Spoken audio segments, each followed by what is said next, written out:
Good evening, everybody, and welcome to another episode of The Guys Who Stare at Stats. I'm Cade Kennedy alongside Connor Gray, and we have a lot to get to today. Some fun news, stuff that I really enjoy. We get to talk about conference scheduled times and things like that. Stuff that 0% of people care about except for people like me, because I enjoy that stuff, finding out when networks do things and all that. We have a lot to talk about. NBA news, NHL, a whole lot of stuff. So stick around here. And as I always turn it over, Connor, how is your day going today? Doing pretty good. Not pretty much. I've started. Pretty much, I've cut soda mostly from my daily diet. Well, that's good. Basically, I'm probably restricting myself to maybe only drinking on occasions on pop because I've been drinking way too much of it. Yeah, don't do it. Soda's bad. Soda will kill you. It's confirmed. Everything kills you. Everything kills you, but soda definitely does. I've been told by multiple sources. Many people have said this. Did anyone tell your ices also kill you?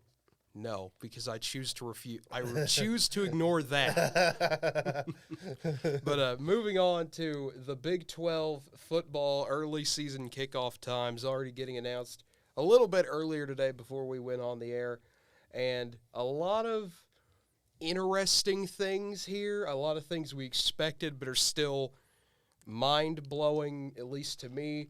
Of course, Central Michigan, Oklahoma State going to be a 6 o'clock FS1 kick for the Thursday night game there. Mm-hmm. West Virginia Pitt, the backyard brawl returns at 6 on ESPN. That's gonna be a big one because that's reigniting a rivalry right there. Yes, it is. There's a classic rivalry there. And then stuff we already knew, Tennessee Tech will be playing Kansas at 7 on ESPN Plus under the Big 12 Now brand. Mm-hmm. TCU Colorado Friday night, late night out at Boulder, 9 o'clock Central for us. Mm-hmm. So always having to adjust to the altitude and the late times out there. Not the most fun thing to do, but no. The one that stands out to me on Saturday, September 3rd, UTEP Oklahoma being a 2:30 game. That's the only game Fox is having that Saturday. And they chose a 2:30 time for it, which I believe is the exact same time slot and game as Lincoln Riley's opener. It was also a 2:30 kick against UTEP. So the more things change, the more things stay the same. And then you got other Big 12 Now games, Southeast Missouri, Iowa State, South Dakota, K-State, Albany, Baylor, Murray State, Texas Tech. Texas gets their Longhorn Network game. It's pretty much that first week, the Big 12 pretty much goes unopposed. Yes. Besides obviously the couple of bigger games, you could say, obviously TCU Colorado being a bigger game. Obviously, that game of the week is going to be West Virginia Pittsburgh. Yes, that's going to be the big game in the Big 12 for week 1. And I'd say probably for just the entirety of the whole thing, because there's not really much games announced already. Yeah, so that we get moving on to Saturday, September 10th. The move that we all knew was coming but makes a lot of people upset. Alabama, Texas will be a big noon kickoff, as we all thought it would. Now it's just officially double confirmed. If you, for some reason, thought they were going to listen to people's petitions to move this to a night game. Of course it didn't happen. Unfortunately for Alabama and Texas, they get to go get burnt in the sun all day. Suffer. And Missouri K-State will also be an 11 a.m. game. That'll be on ESPN2, a good old Big 8 rivalry reunited there. Houston, Texas Tech will be at 3 o'clock on FS1. Iowa State, Iowa, getting moved to Big 10 network this year. People not really hyped for that this year. Well, it also doesn't help that Iowa State doesn't really have – they're not going to be the same. They're not going to be that hyped up team as they were this last season. Yeah, they're not a big favorite to do anything. You lose your best player in Breece Hall to the draft, and you pretty much graduate all your veterans. Yeah, I mean, so Vegas over-under win total had them at 6.5. So no one really expecting Iowa State to do much. But also, I'm not expecting much from Iowa as much. I mean, they're great. I know they're bringing more people back. Listen, they're going to get 20 punts a game. It's going to happen, Connor. But, I mean, we expect punting a lot of it. But it's winning. I think Iowa's not going to be – it's not going to be – I don't think it's going to be like what last year just ended up being disappointing of a game because – both teams I just don't think are going to be as good as they were obviously last year. Mm-hmm. Iowa State, in my opinion, if they just didn't have turnover problems, they'd be a much better football team. Yeah. Brock Purdy was their Brock Purdy's Brock Purdy. Yep. It's basically how Trevor Knight was to OU for years. Yes, it was. But other games around the league, not a whole lot of big stuff. I mean, Kent State, Oklahoma will be the first ever Sooner Vision on ESPN Plus game that gets produced. Arizona State, Oklahoma State should be a fun one. That'll be 6:30 on ESPN2 for September 10th. And then Baylor, BYU, late night 9:15 Provo game. That will be fun. And that's setting up for what's going to happen for next season, because be BYU will come straight in. Yeah, that'll be a future Big 12 game. And then Saturday, September 17th, of course, getting announced earlier today, Oklahoma, Nebraska will be a big noon kickoff game once again. Like how last season Yes, this time it'll be in Lincoln. Nebraska fans are a bit shocked. They thought they were getting the ABC night treatment for this one. I'm sorry. I expected them to do it, but they went with Michigan State, Washington instead on Saturday night. That one I'm like... I don't understand that. Washington's terrible. Michigan State's okay. Yeah. Michigan State, like, they're going to be top 25 most of the year. Washington's just not that team anymore, but... The reason why, obviously, Nebraska and OU is not going to get that ABC treatment is because, the idea is like, OU did the big noon, therefore it's fair. Nebraska also gets it. I mean, because you and other OU fans would be out of your mind if they got the ABC game. To be fair, I think every OU fan I knew was expecting Nebraska to get this night game, and it was going to be great. Another reason we need to get rid of Fox and go to ESPN permanently with the SEC stuff, because I do not understand. I mean, I know Fox wanted this game because it's two big-name teams. But why in the world would you not try to compete with Michigan State, Washington? And now, if Penn State-Auburn was the night game, I would understand that completely. You don't go up against that game. That's a giant game. But that's 2:30 CBS. OU and Nebraska would beat out that OU Nebraska is going to be the number one game of that day. It's mainly because you want the highest amount of viewership as possible. So they're going to try to get it without having to deal with any conflict. Yes. They know ESPN always put usually their worst games in the morning. But I mean, ESPN started doing their game day games at 11 last year to try to go head to head with Fox. And the result of that is everyone suffers because who wants to go to an 11 a.m. game? But also Fox seemed to win most of those battles. They did because it was Georgia versus the team of the week. Well, it's also they had better matchups. Yeah. Well, that's what I mean, Georgia versus the team of the week. Yeah. I'm not going to get hyped up for Georgia, Kentucky when Michigan State, Ohio State's on Fox. Oh, most definitely. But looking at some of the other ones, not a whole lot going on this week in terms of Big 12. I mean, Texas Tech, NC State will be a little exciting. Besides OSU getting their one FCS school. Yeah, they get Arkansas Pine Bluff. Kansas goes to Houston. That'll be interesting just to see where Kansas is. That's the main thing going there. And then some other dates just to keep an eye on. These are just not confirmed. Yeah, these are not confirmed. West Virginia, Virginia Tech, Thursday night game, 6:30 ESPN.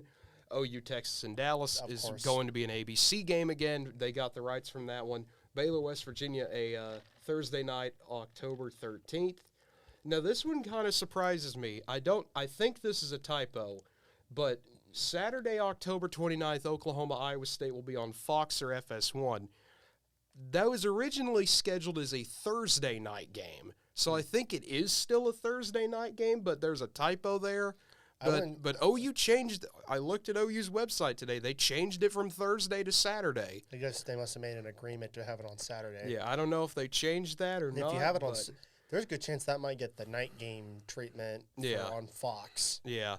I mean, that's what we were thinking. Okay, it's Thursday night. You'll probably get Tim Brando. Yeah. And then November 25th, Thanksgiving Day, Baylor, Texas will be on ABC or ESPN. Fair enough. West Virginia, Oklahoma State, Saturday, November 26th, will be on NESPN Network.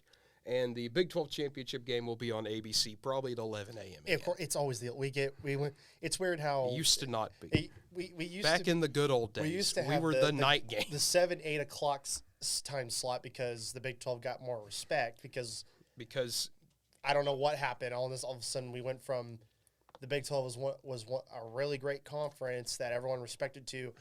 Now Big 12's like considered the afterthought, despite the fact it's the way things are. It's the third best conference in FBS. I blame Baylor winning the Big 12. I have no proof of this, but I blame them. I think it was that first decade where OU didn't really win a title besides 2010. I think it was kind of the beginning of that, yeah. OSU winning, then Baylor going back-to-back, then 2012, the K-State, and then Baylor back-to-back. The Baylor back-to-back. And it's just like, okay, and then, who are these teams? Please explain why Baylor is good. Because they got good. Because they did. And then kind of looking at some of the other conferences, we're not going to spend as much time on them. Just some highlights, some quick hitters. Utah, Florida will be 6 o'clock ESPN for Saturday, September 3rd. Oregon, Georgia is going to be the big one, 2:30 in Atlanta on ABC.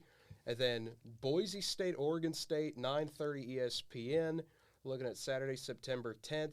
The special treatment, Lincoln Riley's first ever Pac-12 game, gets Saturday Night Football on ABC at 6:30, or Saturday afternoon football if you're in California. Now we'll see if USC can actually beat Stanford. And then Washington State, Wisconsin will be a 2:30 Fox game that week. And Colorado Air Force, 2:30 CBS. So shout out to Air Force. Colorado's first appearance on CBS since 1996. So long time coming for them. And then because Pac-12 After Dark has to begin already, 10 o'clock on FS1, Mississippi State goes to Arizona. For us, 10 o'clock. Yes. 11 o'clock for East Coasters. So East Coast's going to be asleep. We're going to probably be hanging. We're probably just going to try to stay awake for that. Just be like, hey, it's Mike Leach versus Arizona. What else do you want from that game? And then Saturday, September 17th, BYU Oregon will be 2:30 on Fox. Cal Notre Dame will be a 1:30 NBC. Michigan State Washington will be Saturday Night Football on ABC at 6:30. I will say for what of the schedule we've seen so far, it looks pretty solid for the Pac-12 actually trying to go play teams. Yeah, I mean they're getting a lot of good matchups. I mean, it's 2 weeks in a row you get the Saturday night game. Though that it still remains to be seen on how good are they actually going to be, how any of these teams are going to be. We don't know how USC is going to be after the whole switch up in their culture. Yeah. Because Lincoln Riley coming in, bringing in guys from OU, bringing other recruits that were initially going to go play for OU to USC, though a good amount of them still stayed to go to OU, but obviously it's not the recruits that OU was hoping to have. Yeah. But, I mean OU wanted them, but the issue is they're missing the 5 stars that they wanted. Yeah. But anyways, obviously it remains to be seen how USC. I don't expect USC to be immediately top tier. I expect them to probably be third in their division. Yeah, unless they're getting. I expect USC to win like 8 or 9 games. At least 8 to 9, because that's a good. That's with the players that he's brought with him, and I think the talent that's still at USC. Because USC can recruit that talent. The issue is they did nothing with it. Yeah, they haven't been able to do anything. And also, but I think also bringing Lincoln in, you keep talent that initially was leaving the state that are actually going to stay now. So that might change a lot of things. Yeah, that might change a little bit. And then North Dakota State also gets the 10 o'clock FS1 treatment when they go out to Arizona. I feel bad for Everyone gets 10 o'clocks when you go to Arizona. Because you don't want to deal with – because who's going to watch Arizona? North Dakota State fans that week. Well, besides the ones that want to root for them. Yeah, and then Fresno State USC will be a 9:30 on Fox. You don't see a whole lot of those. That's going to be a fun one. That will be a fun one. Then looking at some of the other ones, Washington UCLA will be a Friday night. Utah Washington State will be a Thursday night. Oregon State Washington will be on a Friday. Colorado USC will be on a Friday. And then Thanksgiving Day, you get 2 Fox games or 2 Fox Network games. At 2 o'clock on FS1, Arizona State, Arizona. Post-Thanksgiving. At 3:30 on, you know what? Thanksgiving is a multiple-day celebration in my household. True. UCLA Cal is 3:30 on Fox. You get Thanksgiving, and then you get Thanksgiving leftovers day. That's how this works. That is true. You're not going to cook Thanksgiving 2 days in a row. You're going to eat the leftovers. You made this giant meal. You're going to enjoy it. Though I will say, Oregon State possibly getting a Saturday primetime spot. I mean, if Oregon beats Georgia to start the year and is as good as advertised, I will say that will be really good for them. Though I will say, I think the only way it's going to get a primetime slot is if Oregon State elevates a little bit. Though they did try to give Oregon a shock. Yeah, They did. They tried. That's about all they can do. But it's like they always give Oregon a scare every time. They do. And then looking at Big Ten stuff, kind of flying through this a little bit. we get to start August 27th in Ireland with Nebraska and Northwestern at 11:30 on Fox. This is what Nebraska and Illinois did this previous football season. That game was supposed to be in Ireland, but COVID, so that game was played in Champaign, Illinois instead. And then Illinois will host another August game. This time they get Wyoming at 3 on the Big Ten Network. Penn State-Purdue gets to be a Thursday night game to start the year at 7 on Fox. This is notable because they traded Joe Buck for this game. This was supposed to be an ESPN game, and instead they send Joe Buck to ESPN.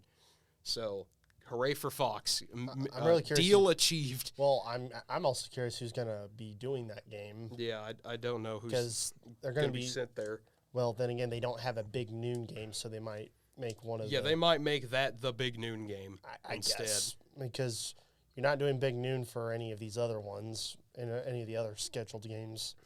So, yeah, that's kind of what I expect to see them do. Because you said that week the only Fox game is UTEP OU. Yeah, so there's no morning game, no night game. I think they'll make the Penn State Purdue game because because scary. Purdue at night, it's like every Midwestern team at night. They're scary, very scary. Very scary. Iowa, entire state scary. Purdue scary.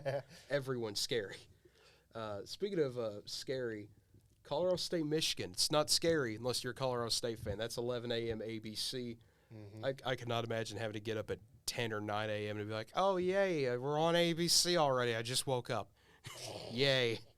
And then other games of note, North Dakota, Nebraska is a Big Ten Network game at 2:30. And the first Saturday night game of the year, Notre Dame and Ohio State.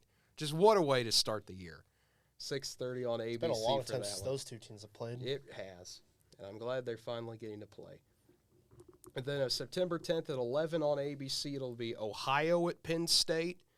And then you get like we mentioned already, Washington State, Wisconsin will be on Fox. And then a lot of Big Ten Network games. Nearly everything else is on Big Ten Network that day. And then you go to September 17th. UConn, Michigan is 11 a.m. ABC. Michigan keeps getting 11 a.m. ABC games. Congrats, Michigan. Yeah, congrats to them. Penn State, Auburn, we already said is coveted. 2:30 CBS game. First time Penn State's been on CBS in a long time.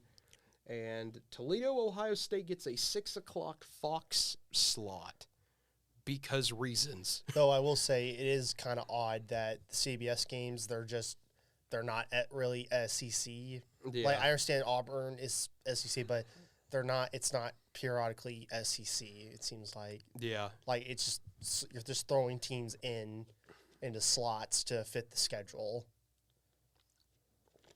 Yeah, I mean, because they're still willing to do teams, but it doesn't feel like they're really doing any SEC stuff now. Yeah, I mean they're trying to build up their other brands for when they lose the SEC rights to ESPN in a few years. Well, that's where you should have been investing more into it. Yeah, I don't know. There's still rumors they're going to try to court somebody else, so we'll see how that plays out. More likely, either you're going to court the Big Ten to at least do some games, or you do Big 12. Because really, Pac-12 and ACC ain't really much of anything. Yeah, so then it'll just become the Clemson game of the week instead of the Alabama game of the week. Yeah. But Saturday, September 24th, Maryland, Michigan, probably going to be a big noon kickoff. It's scheduled to be the Fox game, and if something happens, it gets moved to FS1. Yeah.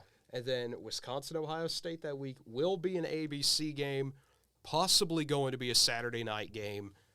And then looking at October 1st, we have some games announced. We don't have a time or date or not a significant date. Well, no confirmed dates or no TV stations. Yeah, and then just kind of looking on some of these other games that we have times for, we have dates for, but we don't have a TV network Obviously, the Michigan-Ohio State confirmed for Fox. And of course, Big Noon Kickoff will be there for Michigan-Ohio State on Basically, that Saturday. they have set in stone that Michigan and Ohio State will always... Yeah. Because typically, they always play right out the gate. Yeah, right out at 11. Like, they've had games in the past where they have played in the afternoon or at night, but that's typically not how they usually do it. They always do it day in the morning, typically the last week of November.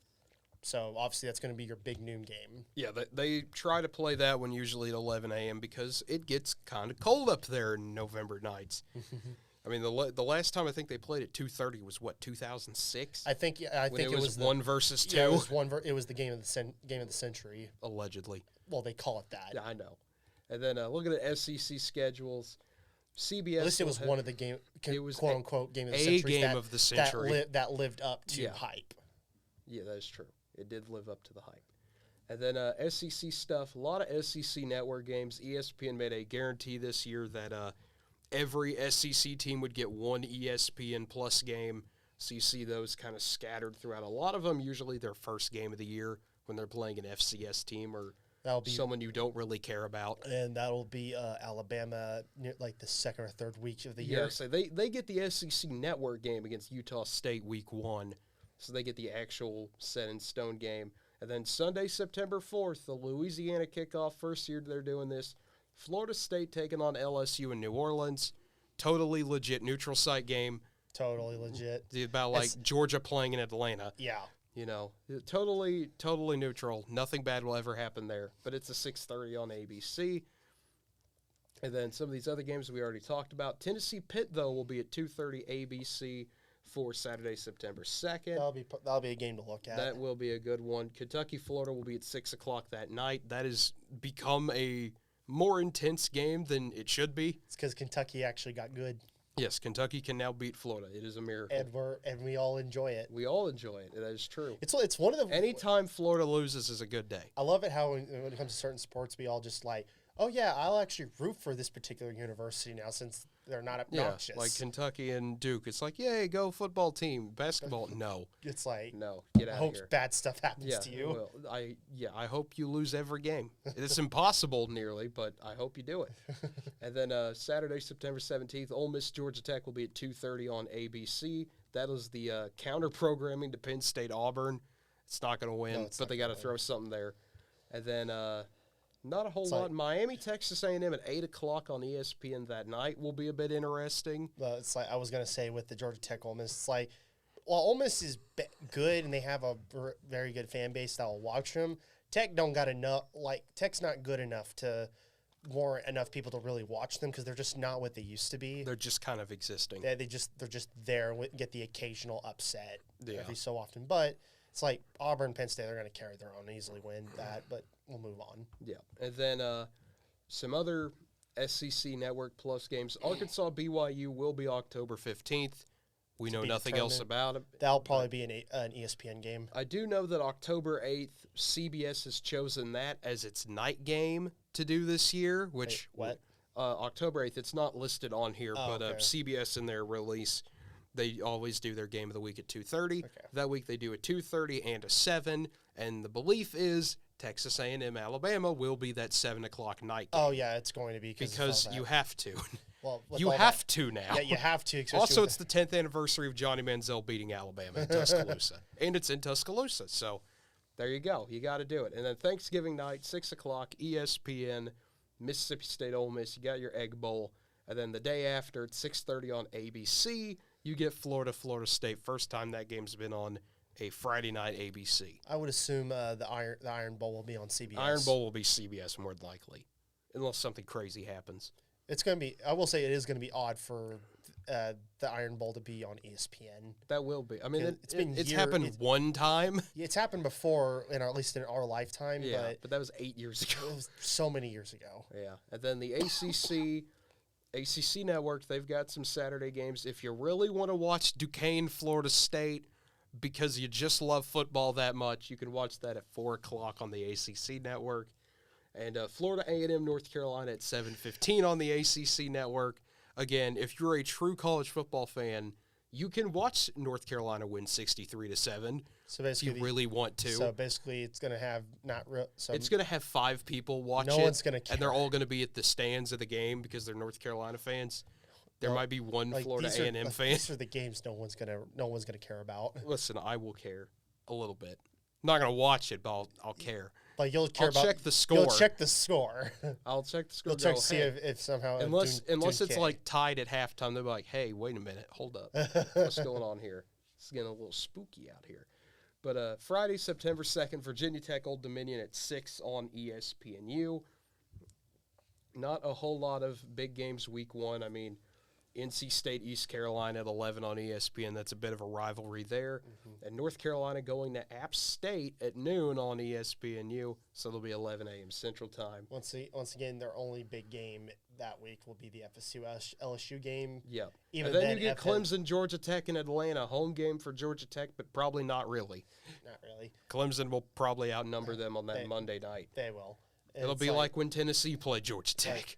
FSU, we don't even know how good they'll actually be because they showed promise and then just kind of fell off. If they do what they did last year with Jacksonville State, if they do that to Duquesne, that's gonna be hilarious. They might actually get beat by 45 by LSU, who could finish 6-6 and still win that game by 45. And then we have no idea what's going to be coming from Clemson.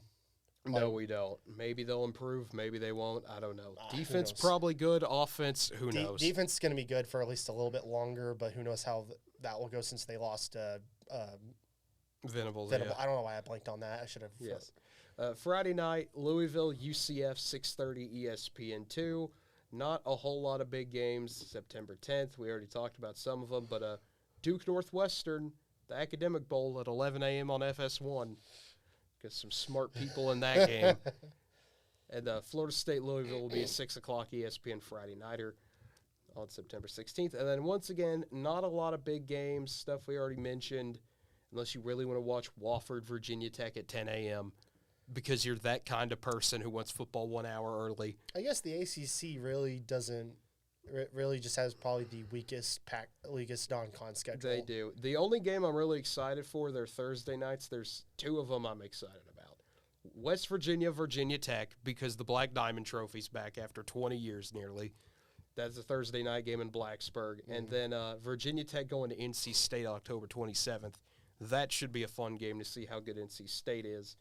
And then North Carolina State. That will be at either 11, noon, or 2:30 on ABC or ESPN, depending on time scheduling. And the ACC Championship game will be at a time on ABC. Probably you got to love a time. Probably the 2:30 time. We don't know when, but they will play that game at some point that day.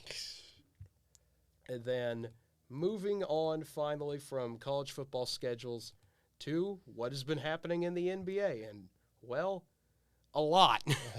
A lot has happened since we were last here. The main thing being, hey, Dallas won a game. Finally. They're not dead yet. I'm so happy. I'm so proud of them. They nearly blew a 30-point lead at home. Yes. To their backups. Mm-hmm. That was fun. I was totally not stressing out with 4 minutes left in the game as Steph Curry came back in. No, sir, not me. I knew that Maxi Kleber would lock him up. I am an expert. But Dallas gets a 119-109 win. Like I said, it was a 29-point game at the end of the third quarter. The Warriors sub all their starters out. The Mavs also sub all their starters out. And Golden State goes on like a 15-0 run in 2 minutes. It was insane. Like, Jordan Poole starts hitting threes. Kuminga starts playing well. Moses Moody starts playing well. And it's just like, do not, if we get swept like this, you know what? Just, my goodness, do not do this today. So Luka has to come back in after all this, and it just kind of stays a 10-point game. Then Golden State's at 3 and cuts it to 7. Then they cut it to 5. And then Steph Curry subs in. And then they bring Draymond in. And then they bring Clay in. And then they bring all their starters in. And then Steph Curry turns the ball over. And then Klay Thompson misses a 3. And then Steph Curry misses a 3. And Dallas gets it back up to 12. So you're saying is that they should just what I'm saying is Golden State should never play Steph Curry ever again. They would have come back from 30. If they just never start him for the rest of the series. They just play their backups and rookies. Yeah, so I don't know how that game happened, but no, I don't think anyone. Dallas played well for 3 quarters and then nearly embarrassed themselves for 8 minutes. I was screaming internally. Can't say anything because I don't want to wake people up around me at 10:30 at night. I was just like, "What are you doing? Just end this game, please. Do not blow a 29-point lead. I am not in the mood to do this today." Do it. And then last night we got a game of basketball. This was one of the hardest games I've had to sit through in a while. As someone who's kind of been going back and forth because this always is at the same time as Colorado St. Louis, I try to go back and forth between them when one's on break. Yep. St. Louis got down 3-0, so I decided I was going to watch Miami-Boston and see what happened. And my goodness, this was one of the ugliest games I've had to sit through. I've seen high school teams play better than these two. My goodness. Like, they were both playing good defense, but you get to a point where it turns into good defense and horrendous offense. Like, why are you airballing threes? Like, people are open for three and they're airballing stuff. Jimmy Butler's missing things that he makes normally. Bam Adebayo is getting offensive rebounds and then leaving it short. There's so many mistakes Miami made. Their offense played a lot better. Their starters actually scored 40 points combined instead of 18. But my goodness, this was one of the hardest games I've had to sit through in a while. And it was a tight game. Neither team scored 50, it felt like, in the first half. And then Boston goes on like a 10-0 run to start the third quarter. And it was like, okay, someone finally is shooting the ball well. I think at the end of the game they showed a stat. Boston got back to 50% shooting. Miami was at 32. They could not shoot the ball, and as a result, you get beat 93-80. Yep. So Boston is one win away from going to the finals. They're able to grit it out. Jaylen Brown dropping 25. So a big game there for the Celtics. But looking at tonight's matchup, Golden State back at home. They're 6.5-point favorites. It is a closeout game for Golden State. Like I said, Warriors 6.5-point favorites. Otto Porter Jr. is still day-to-day. No real other injuries or anything like that. And I really don't know how to feel about this game because Dallas proved they can win, and they proved that their game plan of shooting a bunch of threes does work when they go in.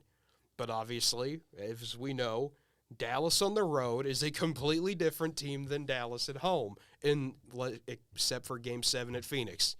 That was a completely different team.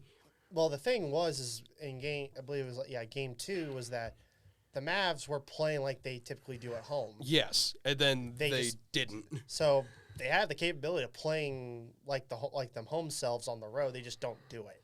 Yes, or at least they don't play the whole game that way. So obviously, if they're Mavs, just do that. Stop being whatever. Anyways, it's one of those things where it's like, Dallas can win on the road. They just don't do it. Yeah, it frustrates me a lot because I know the shooting is there. I know that the Warriors are still not playing up to their full potential, and the Mavs, if they just shoot normally, it's the other way around. And Dallas could be up 3-1, but instead you have some really bad shooting nights, and Golden State's trying to close it out. However, if we get into territory tonight, though, we really get into unprecedented territory if Dallas somehow wins this game because of the 140-something plus teams that have gotten down. 146 to nothing. 146 to nothing for 3-0. 62% of those teams get swept. So Dallas is already in that rare 38%. If they win tonight, they force a Game 6. Only 10% of teams have ever done that, and only 3% have ever forced a Game 7. Of course, no one's ever come back from 3-0. No. I don't think that happens. I think Golden State finishes it up tonight. They play a little bit better. Their bench has a lot more confidence now. This is what happens when you get up 3-0. You can afford to play everybody and kind of, okay, we'll lose it. Not intentionally tank a game, but okay, we're down 29. We can rest our starters, let the rookies play. It's because when your starters really aren't playing good at all, especially against Dallas's main rotation. Yeah. I think they're like, okay, there's no point. I mean, they were getting killed. So when the biggest thing that Dallas did was they took out all their starters, all their main guys. Mm-hmm. Instead of leaving like a couple in there, they just took them all out, and that's what killed them. Yeah. That's what gave the bench hope. But if they would have just kept Luke out there a little longer, or maybe one of the other guys out there longer, Golden State doesn't really get that chance to really do anything. Yeah. And maybe kills the bench's confidence. But once again, every game's a new one. We don't know how Golden State's going to respond to that loss. More likely they'll close out the series. I think they will. But don't be surprised if Dallas just somehow pulls one, somehow goes back to Dallas with it. Yeah, I saw a funny stat today, and it was a half meme, half truth, which is always a funny thing. Whereas, like, Dallas was down 1-0 to Utah. They're down 2-0 to Phoenix. They're down 3-0 to Golden State. Lord helps Miami or Boston when they get down 4-0 to Dallas, which I found hilarious because I was like, I'm sure if that was a 9-game series and the Mavs were able to do that stuff, then yeah, probably it'd be hilarious. But I really am just proud of this Mavs team. They didn't get swept. They at least took it to 5. This has been a season way above expectations.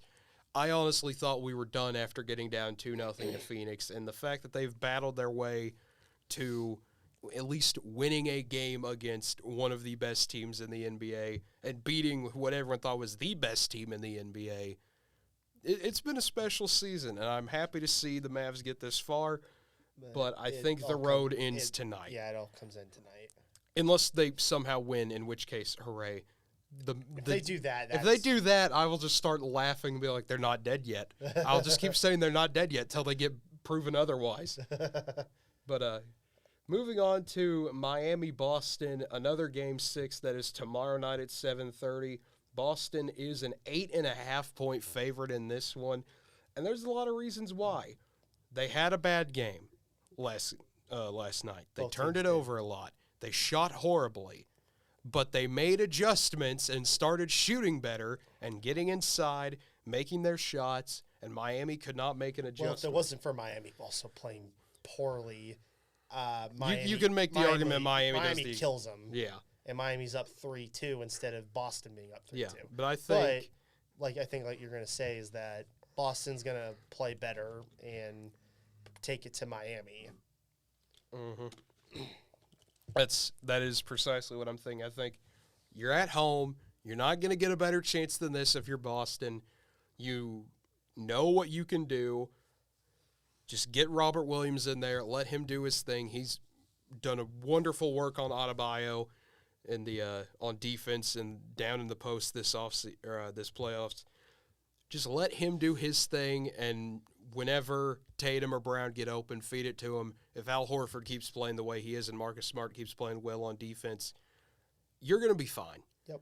Jimmy Butler can't beat you single-handedly. No. If you take all his weapons away, you will be completely fine. Yep. I think Boston finds a way to do it again, and they get their trip to another finals. Yep, I fully agree. I think Boston finishes it off tomorrow night and going back to the finals, and I think they'll probably be more of a favorite than anything. I think whoever comes out of the West, which more likely would be Golden State after tonight, I think Boston's going to be the favorite. Yeah. But moving on to what has been some times in the NHL, I guess is the best way to put it. We've had a lot of weird results. Starting with the Rangers continuing the prophecy, getting a 4-1 win over Carolina because Carolina's not allowed to win on the road. Like we have said a lot, they are, 0-5 on the road and 5-0 at home? Yes. So that's always a good time. Or technically 6-0 at home because you got to win that game 7. So yeah, technically 6-0. So my goodness, they get to play again at home tonight in a game 5. So good for them. Shout out to them trying to go 7-0 at home. And Calgary and Edmonton continuing to wail on the Flames when it matters. It was a 3-3 game going at one point in the third, and Edmonton just blows it open late. They get a 3-1 lead going back to Calgary. That offense is just killer. It is insane. Calgary just doesn't have an answer to stop them. Speaking of insane offenses, they were on display. Colorado looking to win the series. They're up 3-1.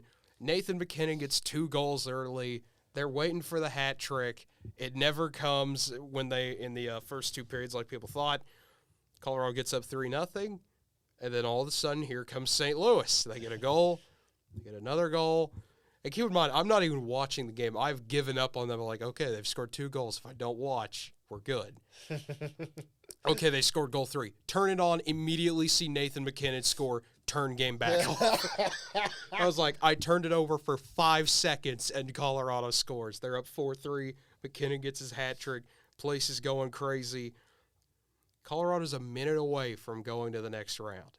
They haven't been here in a while. They're trying to do what no team's done in 20 years. But Robert Thomas has other plans. He gets his second goal of the day on a little just chip in, sends the game to overtime, and Bozak ends it with, keep in mind, one of the softer shots of the night, just 77 miles an hour. Your average NHL shot's going to be 94, 95.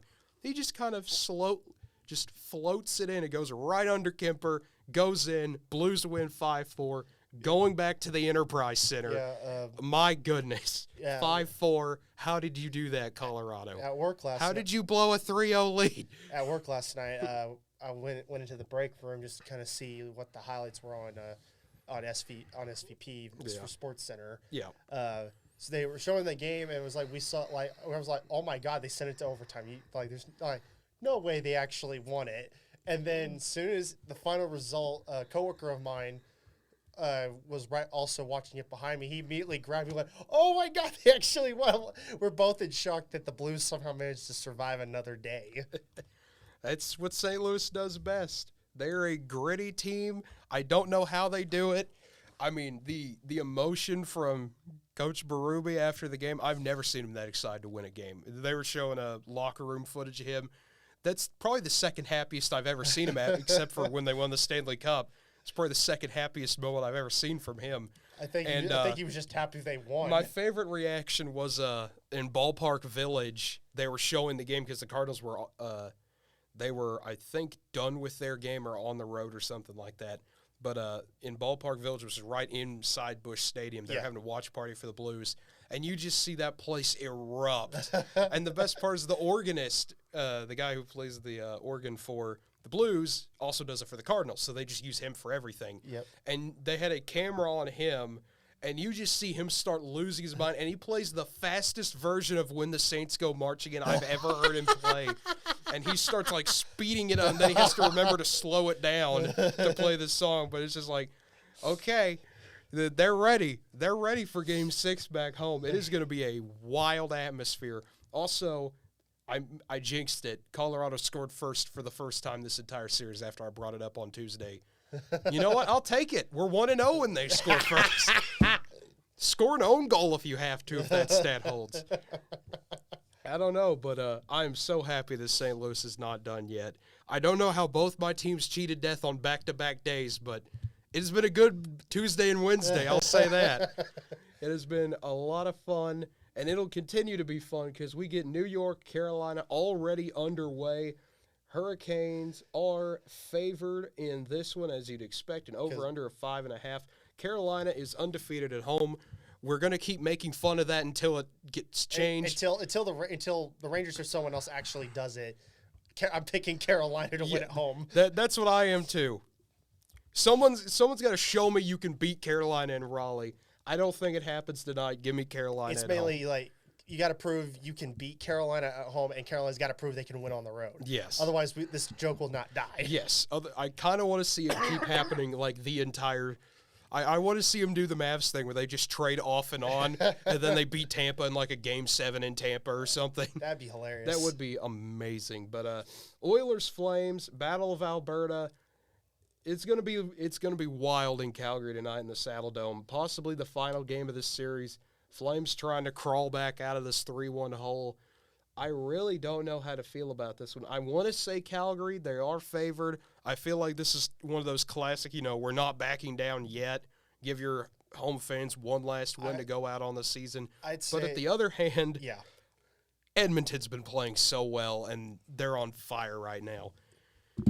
Yes, pun intended. But I think with this one, obviously you think, well, the way everything's gone since Game 1, and it's Edmonton, although Edmonton's going to take this in and close it out in 5. Mm-hmm. But I'm going to be one of those that are going to probably go against it because I know Calgary is favored, right? They are favored at home, yes. Well, I'm going to go with the favor on that, and Calgary does somehow survive Game 5, but if they go back to Edmonton, it's over. Mm-hmm. Either you lose in Calgary or you lose in Edmonton. Yeah. And more like for Calgary, you'd rather lose on the road than lose at home. Yeah. Because you send the crowd home even more devastated than you do if you lose on the road. Yeah. I mean, McDavid and company are just going to do what they do. I think they're going to score a lot of points. Once again, I'm not going to be surprised if Edmonton takes it.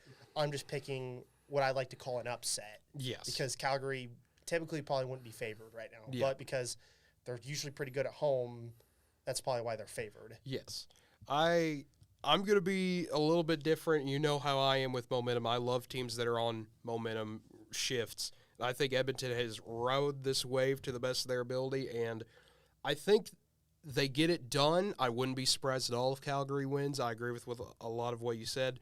But I think Edmonton finds a way to just do whatever they can. It's a rivalry game. There's nothing better than shutting your rival up at home and ending the series and watching them all go home sad and knowing that you won the province again. I will say with in regards to like if Calgary if Edmonton lost tonight, they probably win in 6. They win in 6. It's like it doesn't kill their momentum. Yeah, it's just just a little hiccup in the road. Yeah, it's just a hair because they dominated all the 2 games at home. Yes. So I don't see that changing if they goes back to Edmonton. Yeah. But once again, I'm just picking Calgary because I think it might happen, but more likely it'll probably be Edmonton taking it. Yeah. But final game to pick, what happens tomorrow at 7 o'clock on TNT, Colorado and St. Louis. And, of course, still no Bennington, no Krug, more than likely no Scandella. Colorado is favored in this one, which you would expect. And I really want to know, what is your thought process if you're Colorado? You had the game in your hands twice. You had a 3-0 lead, and then you had a 4-3 lead with 2 minutes left, and it got yanked from you twice. You lose in overtime. How do you respond in this game? If you're Colorado, how do you set the tone having to go back into St. Louis where you've had success, but you know it is going to be like trying to stick your head in a hornet's nest for this one? Yeah, I don't know what you do if you're the Avalanche. You should have taken the last game. You should have won this in 5. Instead, you're now playing a game 6 going back to St. Louis. Obviously, your thought obviously I know what they're thinking. They're like probably all expletives everywhere saying probably some saying we should have won this gosh darn game, and Colorado's probably going to come in very mad. Yes. But Blues can use that to somehow survive to send it to game 7. Yes. Like, I could easily see, I could see either team winning because Blues have shown, hey, we might be down 3-1, but we're still going to fight. And they did and won. And obviously took going into overtime to do it. But, hey, a win's a win. Yeah. And especially in the playoffs. So I hate to, as much as I would love to see Blues send this to game 7. Yeah. I think Avalanche take care of not take care of business. It's still gonna be a close one. It will. I think Avalanche just survived to get out of the second round and on to the Western Conference Finals. See, I think now I am biased. I will say that. I will absolutely say that. I will always start with that before I pick my team to win. But I think that St. Louis is going to come out. I think the chip on their shoulder grew about 10 sizes after winning that game in Colorado.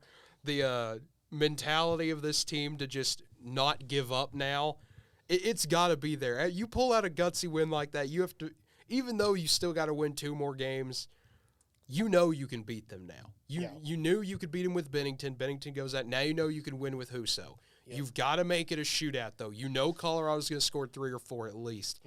But if they can do that again, and I think they can, it's a little bit easier at home, if you can do what I've been saying they need to do, make this a physical game. You got to make this a fight, pretty much. As close to a legal fight as you can in the NHL, which is pretty close usually. It's like fights are pretty legal in there.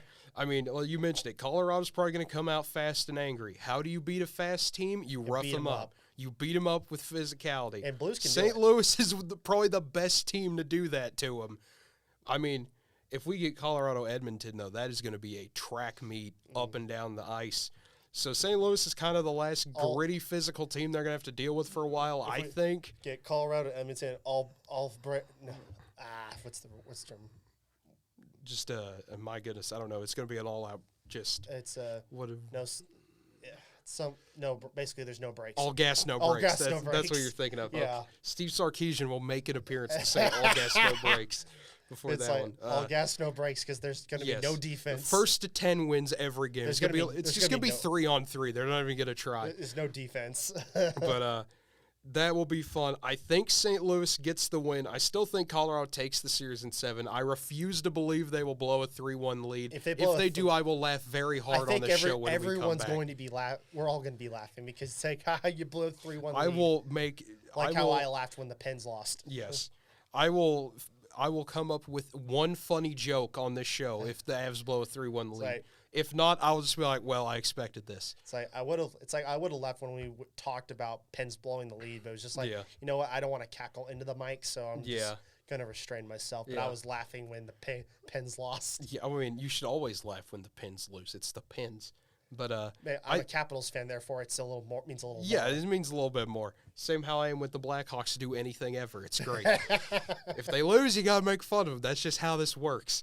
But I think St. Louis gets the win. I think they defy the odds another day, and they take it to a Game 7 at Colorado. I will say, don't worry about the Blackhawks. They take so many L's right now. It's great. I love it. They need to do it forever, them and the Red Wings. Just permanent suffering for both of those two. Just forever. It's got to keep happening. But speaking of permanent suffering, Florida State suffered a lot of permanent suffering in their softball tournament, losing to Mississippi State. We're not here to talk about that, though, as much as I like to make fun of them for thinking they're the number 1 team in the country and then losing in their own regional, which was pretty hilarious. That was an all-time elite softball move right there. Of course, their players played amazing, but their fan base sometimes, I love messing with them. It's great to rile them up. It is time to make some softball super regional predictions. Going to start with the number 1 team in the country, Oklahoma, taking on the number 16 team in UCF. I already made the joke on Tuesday, the Dylan Gabriel Super Regional. Make him throw out the first pitch tomorrow. I demand it. It would be beautiful. Just to get UCF riled up. Just to make them mad. And then Mackenzie Milton could show up and fight him at the end of the 4th inning or something. I don't know. It'd be great. Oklahoma, UCF. I think Oklahoma wins both games of this Super Regional, gets it done 2-0. I think it'll be competitive for sure. I don't think OU will run rule UCF. UCF's got a bit more of a motor than people seem to think. They proved that against Michigan. And also UCF can hit. Yes, they can also hit. They're a fun offense. Jordy Ball is not expected to be back, or maybe not. I don't know. Oklahoma's being really secretive about it. They said she was up and pitching, which is a good sign.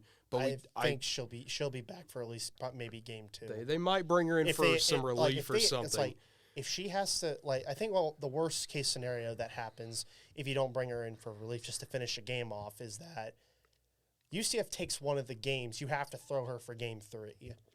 That's basically what's going to happen. And not going to happen. I think that's the worst case scenario that could happen because Oklahoma. My thing is with them is that. I think obviously really good, best team in the country. Yeah. But there's a bit of an arrogance that they think that can be considered that we're untouchable. Look what happened. You dropped a game to Texas and you lost the Big 12 championship to Oklahoma State. So that's where I think the hitting comes into question. Yeah. Where they got to obviously we know they can hit. The issue is they got to step up when they need to. Yes. So I think they do take both games, but they're going to be really close. Yeah, I think they'll be competitive. Both games will be close. It'll be a fun time for sure. And then looking at Virginia Tech and Florida on the other side, Hokies taking on the Gators. I think Virginia Tech is going to struggle a little bit. We saw them do it a little bit against Kentucky. I think they win in 3. Yeah, I'm not going to say Florida beats Virginia Tech. That's a bold take right there. I'd say that Virginia takes it in 3. Yeah, I think the Hokies will get it done. They might struggle game. They might do the thing we saw where they lose game 1. Everyone's like, Florida's a game away. Oh my gosh, it's happening. And then Virginia Tech calmly wins game 2 and game 3. Yeah. Moving on to Arizona State Northwestern. This is going to be a true offense versus defense. Northwestern can hit. Absolutely can, but they're more of a defensive team, ride their pitchers. If they can win a 3-0 game, they'll take that. Arizona State's going to try to go for 20 every single time. Yeah. That's how they are. Tempe is a very weird place to play because there is a lot of momentum in that ballpark, it feels like.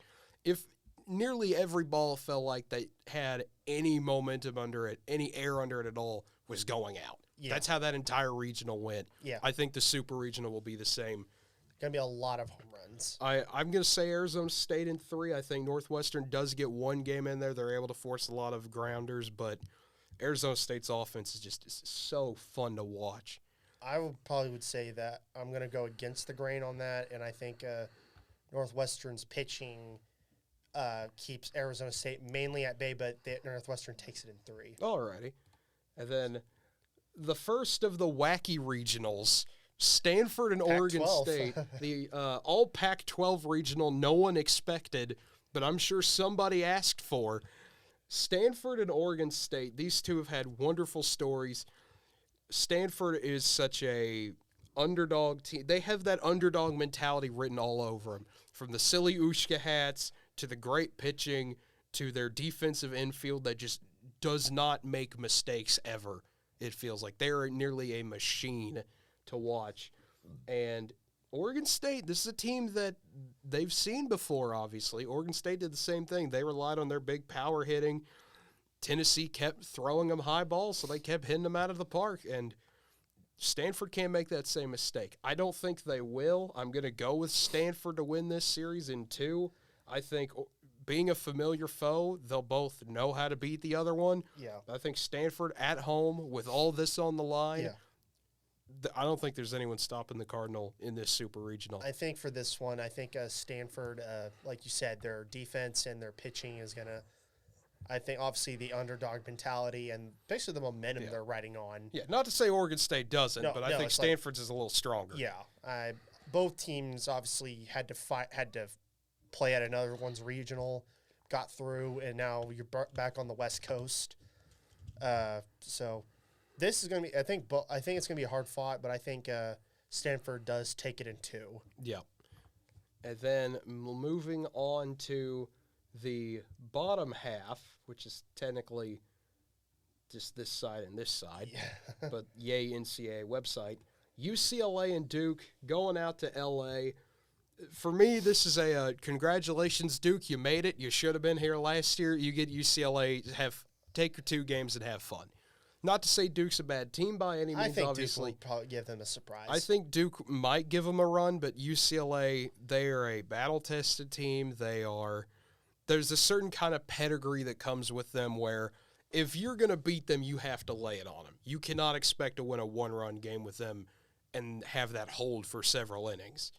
But I think Duke will make it a game, like you said, but I think UCLA will find a way to get 2 wins back-to-back. I'm going to probably go against that. I think this goes to Game 3. I think Duke manages to pull one on them in Game 2, but I think UCLA comes back in, pretty much takes Game 3. All right, and then Oklahoma State and Clemson. Which is tonight. Yeah. Right after. Tonight at 8:30. Right after the Texas-Arkansas game. Yeah, on ESPN2, Oklahoma State taking on Clemson.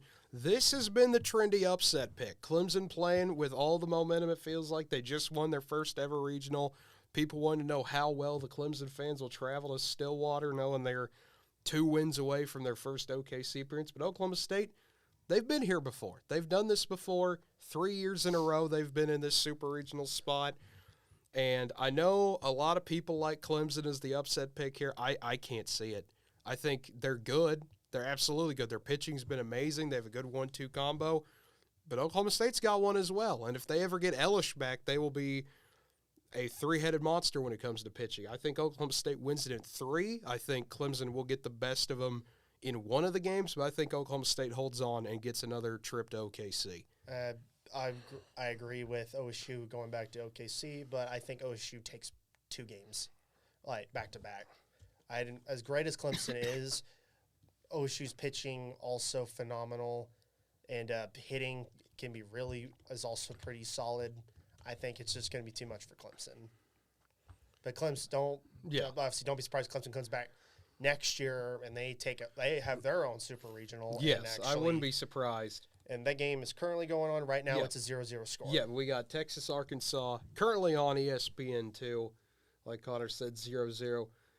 For Texas, this is probably the funniest thing that could have happened. Okay, you don't get a regional. Instead, you get to, you beat Washington. Okay, well, enjoy Fayetteville. Have fun. Have fun playing the second best offense in America in an old rivalry. I'm sure they're not going to be mad at all. I'm sure there is no hatred there whatsoever. Yeah, definitely no hatred. It's not like any of this dates back to the late 80s and early 90s. But obviously, with currently Texas is up to bat. Currently, batter has a full count with 2 outs. I think Arkansas for game 1 will manage to pull one on Texas and take it. I see this one going to 3 because Texas is also really good. Just if their coach cannot make a complete joke out of himself, I think they'll be fine. But if he does that, expect everything to go wrong for Texas. As me and Cade witnessed. Yeah, as we witnessed live in Oklahoma City. That was it was great. He somehow made, like, you had an indifferent OU base there, but the second all that stuff happened, you got the entire stadium against Texas. Yeah, I was just like, oh, okay, it's OU Texas time. Okay, it's time to root against Texas, as is tradition. Never root for Texas. But I think Arkansas will take game 1. I think Texas will take game 2, and I think in a hard-fought one, Arkansas will just get out of Fayetteville. So I disagree with you there. Not in Arkansas winning. I think Arkansas does win the series. I think both games. The way Fayetteville is situated, it is the Coors Field of softball, I think is the best way to put it. You've got the altitude, and that is already a hitter's ballpark. It is built for teams like Arkansas to run rampant in it. I think if Texas can get Dulcini going, I think they can steal a game. But something tells me Arkansas is going to be so motivated. That's mainly what I'm betting on. They're going to come out and blast them. They'll steal a game, but I easily expect Arkansas to probably take the series. Yeah, I think Arkansas gets it done in 2, but it wouldn't surprise me at all if it goes to 3. And then finally, the odd ones out regional, the one a lot of people are excited for, that I think I'm maybe the most excited for besides OU's. Mississippi State's hosting a Super. Who would have thought that? I never thought I'd say that in softball. But here we are. Here we are. Here we are. Mississippi State taking on Arizona.